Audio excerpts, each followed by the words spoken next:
காங்கிரஸ்க்கு இப்படி குறைக்க போகிறாங்கன்னு தெரிஞ்சுதான் விஜய் கூட அந்த பேச்சுவார்த்தையை கிளப்பி விட்டு அதை செஞ்சு சாதிச்சுட்டு போயிட்டாங்க. இப்போ அது எதுக்கு சண்முகம் புலம்புறாரு? ஐயோ காங்கிரஸுக்கு கொடுக்கும்போது எங்களுக்கு காங்கிரஸுக்கு கொடுக்கும்போதுனா அவங்கள விட காங்கிரஸுக்கு ஓட்டு அதிகம், 2 லெஃப்ட்டை விட காங்கிரஸுக்கு ஓட்டு அதிகம் கொடுக்க தான் செய்வோம். நீ குண்டு சீட்டில் குதிரை ஓட்டுன்னு இருக்க.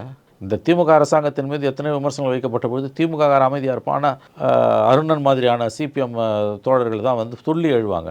இப்போ முகத்தை கொண்டு போய் எங்கே வச்சுப்பாங்க அவங்களாம்? திமுக விமர்சிக்கும் போது திருமாவளவன் அவர்கள் தான் முதல்ல விஜய்க்கு எதிராக கண்டன அறிக்கை விடுவாங்க. முகத்தை எங்கே கொண்டு போய் அவர்கள் வைத்துக் கொள்வார்கள்? இந்தியா பூரா உலகம் பூரா கம்யூனிசம் உங்களுக்கு வந்து இல்லை. இன்றைக்கி சோத்து பறக்க மாதிரி இங்கே ஒட்டின்னு இருக்குது. அது கூட பார்த்தீங்கன்னா சிபிஐக்கு பார்லிமெண்ட்டில் 2 எம்பி தமிழ்நாட்டிலேருந்து போனோம். மொத்தம் 543 எம்பியில் 2 எம்பி தான் சிபிஐக்கு. சிபிஎம்முக்கு வந்து 5 என்னமோ 5 6.